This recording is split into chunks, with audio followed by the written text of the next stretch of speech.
एक कहावत है, नामी चोर मारा जाए, नामी साहब बैठे खाए। यानी नाम कमाना अच्छे क्षेत्र में और बुरे क्षेत्र में बड़ा ही अंतर होता है। पाकिस्तान इतना बदनाम हो चुका है कि उसका साथ देने को अब कोई भी तैयार नहीं है।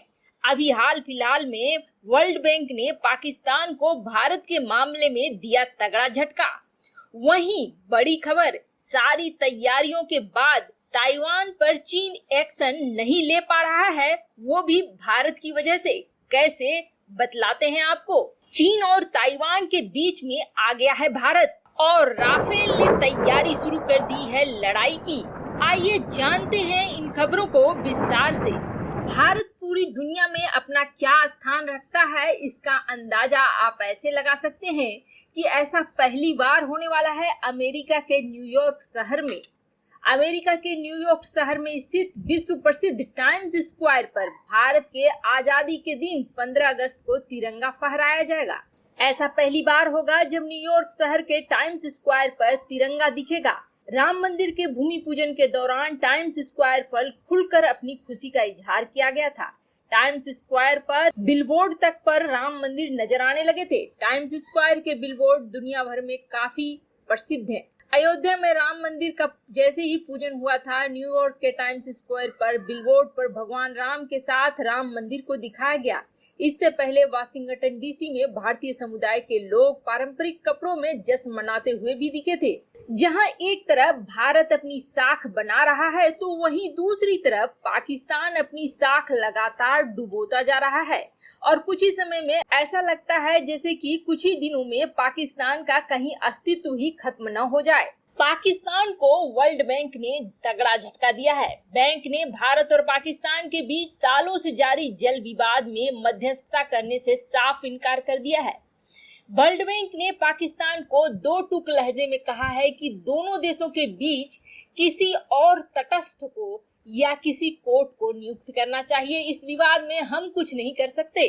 और साथ ही साथ उन्होंने यह भी सलाह दे दी कि इस विवाद को निपटाना है तो भारत और पाकिस्तान दोनों को साथ मिलकर काम करने की जरूरत है। वैसे आपको बता दें, पाकिस्तान को भारत के 330 मेगावाट के किशनगंगा पनबिजली परियोजना और 850 मेगावाट के रातले जल विद्युत परियोजना पर आपत्ति है, जबकि भारत का कहना है कि हम विश्व बैंक के नियमों के अनुसार ही जम्मू कश्मीर के विकास के लिए इन परियोजनाओं को चला रहे हैं। वैसे 1947 में आजादी मिलने के बाद से ही दोनों देशों में पानी को लेकर विवाद शुरू हो गया। दरअसल सिंधु जल प्रणाली, जिसमें सिंधु, झेलम, चिनाब, रावी, ब्यास और सतलज नदियां शामिल है, ये भारत और पाकिस्तान दोनों देशों में बहती हैं।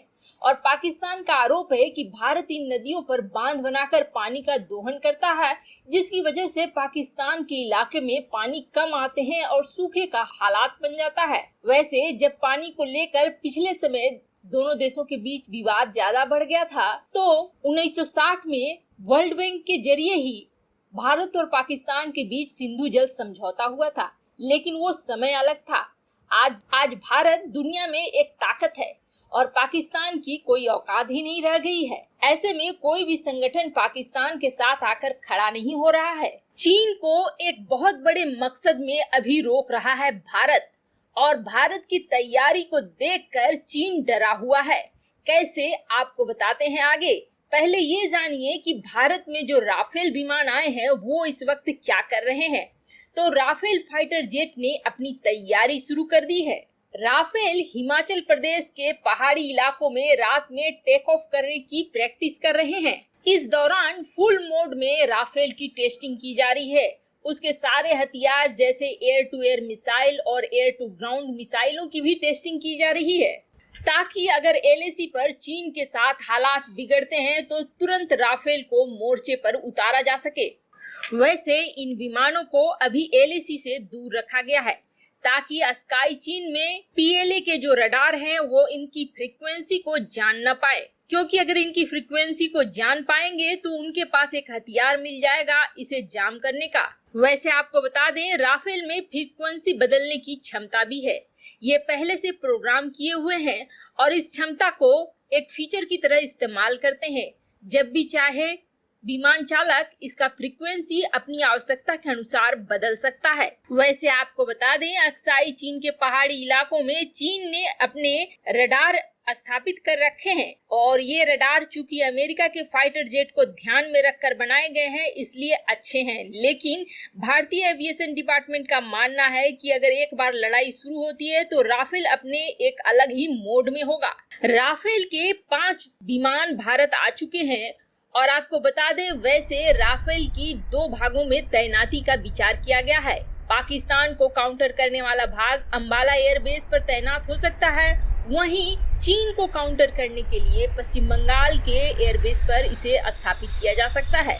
आखिर भारत ने किस मकसद को पूरा करने से चीन को रोक रखा है? तो आपको बता दें, चीन का सबसे बड़ा मकसद है ताइवान पर कब्जा करना और कल की न्यूज में इन चीजों को आपने देखा भी था कि चीन ने पूरी तैयारी कर रखी है ताइवान पर कब्जे करने के लिए। अपने युद्धपोत उतार दिए हैं, अपने सैनिक उतार दिए हैं, अपने विमानों को ताइवान के क्षेत्र में लगातार भेज रहा है और यहाँ तक चीन दावा करता है कि मात्र 4 घंटे के अंदर वो पूरे ताइवान पर कब्जा कर सकता है, लेकिन कर क्यों नहीं रहा है?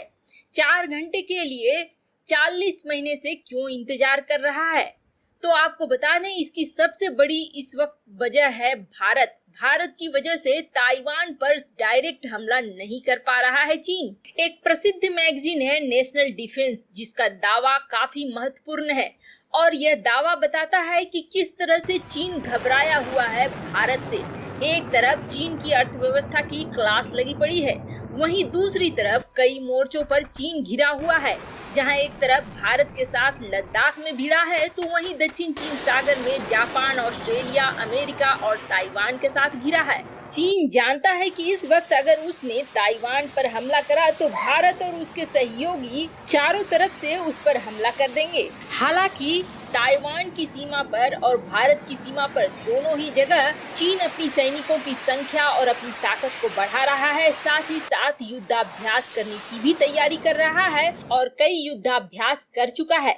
मैगजीन के अनुसार चीन बहुत अच्छे से यह जानता है कि पहाड़ी क्षेत्रों में भारतीय सेना उसके ऊपर भारी पड़ेगी, इसलिए चीन के लिए यह इस वक्त दुर्भाग्य का समय है। वह ताइवान पर सारी तैयारी करने के बावजूद फंस सकता है, क्योंकि भारत और अमेरिका मिलकर चीन के इस छोटे से युद्ध को एक बड़ी लड़ाई में बदल देंगे। और यहाँ तक कहा गया है कि चीन को अब अपनी जमीन खोने का डर लग रहा है। चीन को लग रहा है कि ऐसे माहौल में भारत अपनी कूटनीतिक चैनलों का इस्तेमाल करके जापान, अमेरिका के साथ कहीं चीन पर बड़ी लड़ाई न थोप दे और उसके बाद चीन की जमीन पर ही कब्जा न कर ले। वास्तव में चीन की हर रणनीति को भारत ने फेल कर दिया है। चीन के सुरक्षा सलाहकार यहाँ तक कहने लगे हैं कि भारत का इतना आक्रामक रुख उन्होंने कभी नहीं देखा था। भारत ने जिस तरह का आक्रामक रुख चीन को दिखलाया है, उसके अनुसार अगर एक भी मौका मिलता है तो भारत चीन को छोड़ने वाला नहीं है। वैसे नेशनल डिफेंस की यह रिपोर्ट काफी हद तक सही लग रही है, क्योंकि काफी बड़े जमावड़े के बावजूद ताइवान पर कब्जा करने की कोशिश नहीं कर रहा है चीन।